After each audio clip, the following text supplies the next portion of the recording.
Good morning, students. Now we start the types of account and the rules of debit credit. आज हम सीखेंगे कि debit credit के rules को किस तरीके से अप्लाई किया जाता है, कौन से ट्रांजेक्शन में किस तरीके से कब डेबिट होता है, कब क्रेडिट होता है। तो थोड़ा सा हम रिवाइज कर लेंगे इसको। Types of account and rules of debit credit. हमने लास्ट वीडियो में देखा था there are 3 types of account, personal account, real account and nominal account, और तीनों के अलग अलग रूल्स हैं डेबिट क्रेडिट के। पर्सनल अकाउंट किससे रिलेटेड है? It is related with name. किसी भी पर्सन का नाम हो, इंस्टीट्यूट का नाम हो, हॉस्पिटल का नाम हो, कंपनी का नाम हो, तो नाम जहां पर भी आ जाएगा वो रिलेट हो जाएगा पर्सन से, मींस पर्सनल अकाउंट से। पर्सनल अकाउंट का रूल क्या है? Debit the receiver and credit the giver.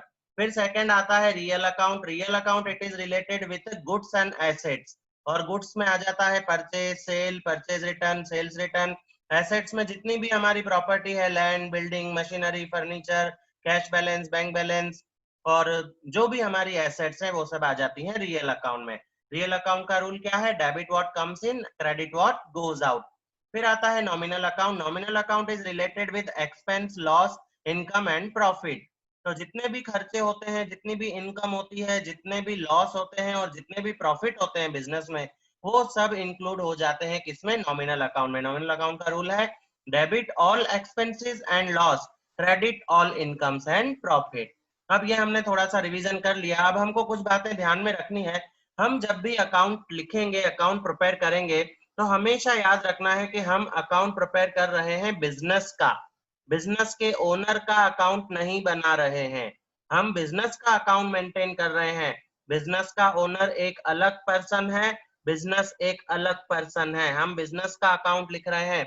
Owner के पर्सनल ट्रांजेक्शन, ओनर के फैमिली ट्रांजेक्शन का अकाउंट में कुछ भी लेना देना नहीं है। So always keep it in mind that we are preparing accounts of our business, not our personal transaction. हम बिजनेस के अकाउंट बना रहे हैं, हमारे पर्सनल ट्रांजेक्शन का अकाउंट मेंटेन नहीं कर रहे हैं। अब इसमें अकाउंट जब भी हम मेंटेन करेंगे तो हमको रूल्स ऑफ डेबिट क्रेडिट का यूज करना पड़ेगा हर एक ट्रांजेक्शन में। तो कुछ उसके मेथड हैं उन ट्रांजेक्शन के। सबसे पहला स्टेप है identify the transaction is cash और क्रेडिट। सबसे पहले हमको ये पहचानना होगा कि जो ट्रांजेक्शन क्वेश्चन में दिया हुआ है वो कैश ट्रांजेक्शन है या क्रेडिट ट्रांजेक्शन है। मैंने लास्ट वीडियो में आपको बता दिया था कि कैश की पहचान क्या है, क्रेडिट ट्रांजेक्शन की पहचान क्या है। अगर किसी ट्रांजेक्शन में कैश और चेक की लेन देन होती है तो वो कैश ट्रांजेक्शन है। किसी ट्रांजेक्शन में कैश और चेक की लेन देन नहीं होती और पर्सन का नाम दिया हुआ होता है तो वो क्रेडिट ट्रांजेक्शन है। अगर नाम दिया हुआ है तो क्रेडिट ट्रांजेक्शन है, और नाम नहीं दिया हुआ है तो कैश ट्रांजेक्शन है। और अगर नाम के साथ कैश और चेक वर्ड भी दिया हुआ है, नाम के साथ कैश और चेक है तो वो कैश ट्रांजेक्शन है, लेकिन नाम के साथ कैश और चेक नहीं है तो वो क्रेडिट ट्रांजेक्शन है। तो ये फर्स्ट अपना स्टेप है, identify the transaction, either it is cash और क्रेडिट। सेकंड आता है आइडेंटिफाई द अकाउंट। हर एक ट्रांजेक्शन में मिनिमम 2 अकाउंट्स हमको फाइंड आउट करने होंगे। 2 से ज्यादा अकाउंट भी हो सकते हैं। किसी किसी ट्रांजेक्शन में तो 3 अकाउंट, 4 अकाउंट, 6 अकाउंट, 7 अकाउंट भी होते हैं। तो मिनिमम 2 अकाउंट तो हर एक ट्रांजेक्शन में होंगे ही होंगे। 2 से कम अकाउंट किसी ट्रांजेक्शन में नहीं होते हैं। तो हर एक ट्रांजेक्शन में हमको कम से कम 2 अकाउंट तो पहचानने हैं। फिर थर्ड स्टेप हमारा आता है apply the rule as per the type of account, whether it is personal, real और नॉमिनल। जब हम एक ट्रांजेक्शन में अकाउंट पहचान लेंगे तो फिर हमको उसमें ये पहचानना है कि ये कौन से अकाउंट में आता है अकाउंट। जैसे किसी ट्रांजेक्शन में राम का नाम आता है तो राम अकाउंट, राम अकाउंट नाम है पर्सन का तो किस में आएगा? पर्सनल अकाउंट में आएगा, तो उस पर हम पर्सनल का रूल लगाएंगे। किसी ट्रांजेक्शन में मशीनरी लिखा हुआ होता है तो वहां पे मशीनरी अकाउंट बनता है, तो मशीनरी हमारी प्रॉपर्टी है, हमारी एसेट है, तो मशीनरी किस में आता है? रियल अकाउंट में, तो वहां पे कौन सा रूल अप्लाई होगा?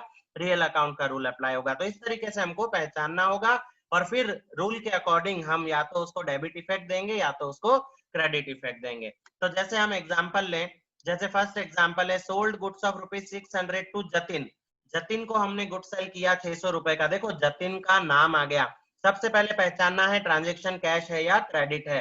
तो इस ट्रांजेक्शन में नाम आ गया है, नाम के साथ कैश और चेक की कोई इंफॉर्मेशन नहीं है, इसका मतलब ये ट्रांजेक्शन क्या है? क्रेडिट ट्रांजेक्शन है।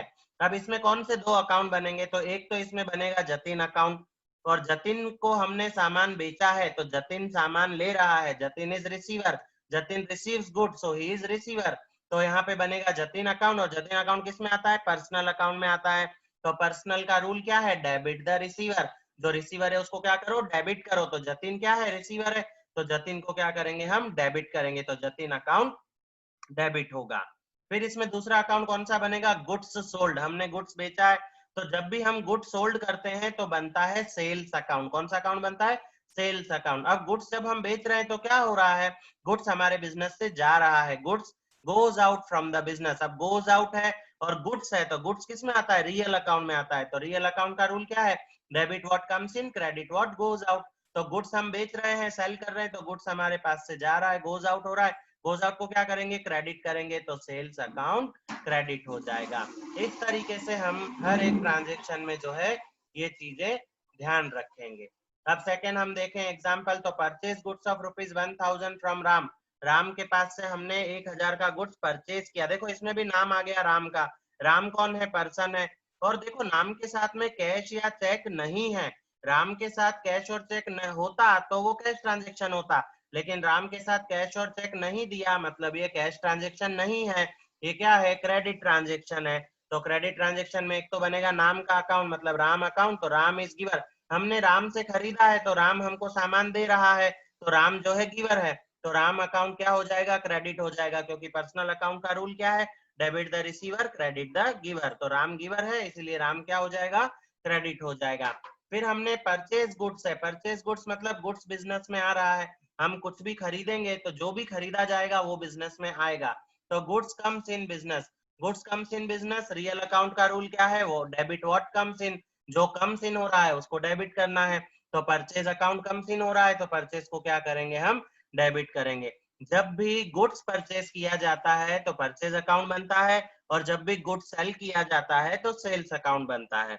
तो यहाँ परचेज गुड्स है, इसलिए कौन सा अकाउंट बनेगा? Purchase account. और हमने गुड्स परचेज किया है तो गुड्स हमारे पास आ रहा है, तो कम्स इन है, कम्स इन को क्या करेंगे? डेबिट करेंगे, तो परचेज अकाउंट डेबिट। और राम जो है गिवर है, तो राम को क्या करेंगे? क्रेडिट करेंगे। एक और एग्जांपल देखते हैं, थर्ड एग्जांपल। थर्ड एग्जांपल में बोला है सोल्ड गुड्स ऑफ ₹500। देखो सोल्ड गुड्स ऑफ 500, सामने पर्सन का नाम नहीं है, पर्सन का नाम नहीं है, मतलब ये कौन सा ट्रांजेक्शन हुआ? कैश ट्रांजेक्शन हुआ।